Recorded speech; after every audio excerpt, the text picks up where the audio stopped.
যারা ধর্ম ব্যবসায়ী তারা যদি আবেগে বা ভুলেও সত্য দলের সাথে একমত হয়, কিন্তু শয়তান যখন তাদেরকে মনে করাই দিবে যে দিন কায়েম হলে তোমাদের ধর্ম ব্যবসা থাকবে না, কাজে তখনই তারা এই দলে আর থাকবে না, এটা অনিবার্য সত্য। কাজে এই জন্যই যারা ধর্ম ব্যবসায়ী তারা কখনোই সত্য দলের সাথে একমত হবে না।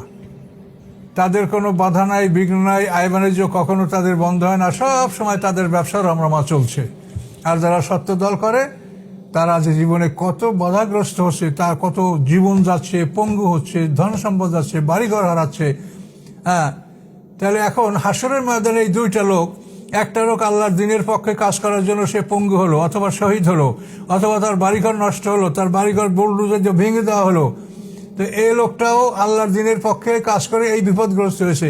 আর তুমিও দাবি করো যে আমি আল্লাহর দিনের কাজ করি, অথচ তুমি আল্লাহর দিনের কাজ করো আর কোটি কোটি টাকার মালিক হয়েছো, তোমার কোনো বাধা বিঘ্ন নাই। তাহলে এই কি ব্যবধান সেটা বলো। এটি হাসরের ময়দানে আল্লাহর কাছে এই প্রশ্ন হবে। 50,000 বছরের সমান দিনে বিচার হবে, তখন এই সমস্ত বিষয়গুলি আসবে। ওয়ান্না হাযা সিরাতী মুস্তাকিমান ফাত্তাবিউহু ওয়ালা তাত্তাবিউস সুবুলা। আল্লাহ বলেন আমার এই একমাত্র রাস্তা সিরাতাল মুস্তাকিম, এই রাস্তার অনুসরণ করো, অন্য রাস্তাগুলির মধ্যে তোমরা প্রবেশ করো না। কাজে আমরা মোমেন যারা, তারা সিরাতাল মুস্তাকিম রাস্তা দিয়ে অগ্রসর হব। আর শয়তানের চ্যালেঞ্জ যে আমি শয়তানের সিরাতাল মুস্তাকিম রাস্তাটাকে আমি অবরুদ্ধ করব। এখন দেখেন যে সম্পূর্ণ কোরআনের কথা। শয়তান বলে আমি সিরাতাল মুস্তাকিম রাস্তাকে বন্ধ করব, আর মোমেনরা বলে যে আমরা এই রাস্তা দিয়ে যাব। এখন যারা মোমেন, তারা যারা সিরাতাল মুস্তাকিমের রাস্তা ত্যাগ করে না, তাদের সাথে শয়তানের সাথে অবশ্যই সংঘর্ষ হবে। তাহলে যাদের সাথে শয়তানের সাথে সংঘর্ষ হয় না, তারা বাস্তবে তারা সিরাতাল মুস্তাকিমের রাস্তা নাই, তারা ডান বামের বাইপাস দিয়ে তারা চলে যাচ্ছে। তারা সিরাতাল মুস্তাকিমও নাই, আর শয়তানের সাথে তাদের সংঘর্ষও হয় না। এই জন্য তারা ইসলাম করে আর তাদেরকে কেউ ঢিল মারে না। কি বুঝতে পারছেন ভাইরা? কাজে এই জন্য ইসলাম করে তাদেরকে কেউ ঢিল মারে না। যখনই যে সরকার হয়, কোনো সরকার তাদের জন্য বাধা হয় না, কোনো সরকার তাদের জন্য কষ্টের কারণ হয় না, সবার সাথেই তাদের আতাত। কাজে এটা হলো বাতিলের সাথে আপোষ করা, এবং এটা কুফরি পর্যায়ের গুনাহ।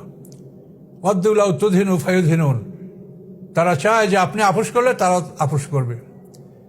ওয়ান কাদু লা ইয়াফতিনুনা কানাল্লাযী আওহাইনা ইলাইকা লিতাফতারিয়া আলাইনা গারাহু ইযা লাত্তাখাযুকা খালিলা। আল্লাহ বলেন যে ওরা চায় যে আমি আপনার কাছে যে নাযিল করেছি ওহী, এর ব্যতিক্রম যদি আপনি চলেন তাহলে ওরা আপনাকে বন্ধু হিসেবে গ্রহণ করবে। যদি এটা আপনি করেন তাহলে ইযাল্লাহ যাকনাকা যিফাল হায়াতি ওয়া যিফাল মামাত। আল্লাহ বলেন যদি আপনি তাদের অনুসরণ করেন, তাদের সাথে আপোষ করেন, তাহলে আমি দুনিয়াতে আপনাকে দ্বিগুণ শাস্তি, মৃত্যুতে আপনাকে দ্বিগুণ শাস্তি আপনাকে আমি দেব। এটা আল্লাহ কোরআন পাকে বলেছেন। তাহলে এই বাতিলের সাথে আপোষ করে যারা, তারা আজীবন তারা দল করেছে, তারা তাদের সুবিধার সুযোগ সবকিছু তারা নিয়েছে, কখনোই তারা বিপদগ্রস্ত হয় নাই। এই লোকগুলি হাসরের ময়দানে বিপদগ্রস্ত হবে, তাতে কোনো সন্দেহ নাই।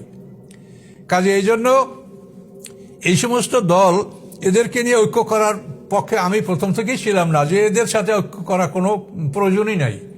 তারা তাদের কাজ করুক, আমরা আমাদের কাজ করি। তার কারণ আমাদের আল্লাহ তাআলা আমাদেরকে বলেছেন যে তুমি তোমার সাধ্য অনুযায়ী কাজ করো। লা ইউকাল্লিফুল্লাহু নাফসান ইল্লা উসআহা।